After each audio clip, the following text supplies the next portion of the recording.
ముందు ఎలా ఉండేది రోడ్డు, ఇప్పుడు ఎలా ఉందమ్మా? అంతకుముందు బురదే. పవన్ కళ్యాణ్ గారు రోడ్ వేయించినారు. ఇప్పుడు అంబులెన్స్ గాని ఎక్కడికి వెళ్ళడం గాని మంచిగా వెళ్తున్నాము. మరి హాస్పిటల్కి ఎలా వెళ్ళేవాళ్ళు? నడుచుకుని వెళ్ళాము.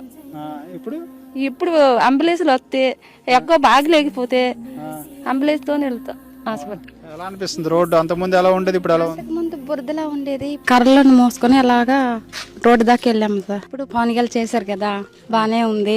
వెళ్ళడానికి రానానికి పిల్లలతోనే ఉన్నానికి ఏదైనా తెచ్చుకోవడానికి ఏదైనా ఫోన్ చేస్తే వచ్చేస్తాయి, ఆటో వచ్చేస్తాయి, అంబులెన్స్ కూడా వచ్చేస్తుంది. ఇంతకు ముందు రోడ్డు ఎలాగుంది, ఇప్పుడు రోడ్డు ఎలాగుంది? ఇప్పుడు బాగుంది.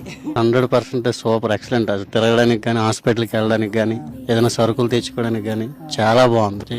రోడ్డు అయిద్దాం లేదు, ఇంతకు ముందు అయితే అనుకోలేదు. ఇప్పుడు అన్న వచ్చిన తర్వాత అన్ని పవన్ కళ్యాణ్ గారి వల్ల అన్ని బాగానే ఉన్నాయి. రోడ్లన్నీ అందుబాటులో, లైటింగ్ గానీ అంతా బాగానే ఉంది. రోడ్స్ అన్ని కవర్ అయ్యాయి మాక్సిమం అంతా, టోటల్ ఏరియా మొత్తం.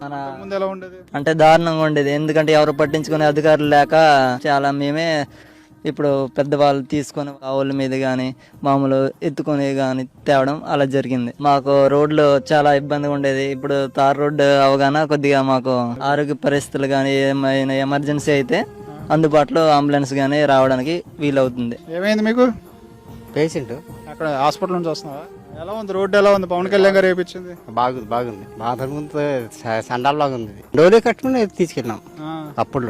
ఇప్పుడు వస్తున్నాయి, ఆటోలో వస్తున్నాయి. ఇప్పుడు బాగుంది. ఇప్పుడు హాస్పిటల్ మీద ఇదే రోడ్ మీద వెళ్తున్నా. ఈ రోడ్డు వెళ్తున్నాం. రోడ్డు బాగుంది కాబట్టి. అదే రోడ్డు బాగోపోతే మరి సావడమే. ఇప్పుడు ఎంత చక్కని ఉన్నది రోడ్డు. అంతకు ముందు మొత్తం గొయ్యలతో బాగా దీనికి ఉండేది, వెళ్ళడం చాలా కష్టంగా ఉండేది. ఇప్పుడైతే బాగానే ఉంది. థ్యాంక్ యూ పవన్ కళ్యాణ్ గారు. చాలా సంతోషం. డిప్యూటీ సీఎం పవన్ కళ్యాణ్ గారికి మా యొక్క అభినందనలు. థ్యాంక్ యూ పవన్ కళ్యాణ్ గారు థ్యాంక్ యూ అండి.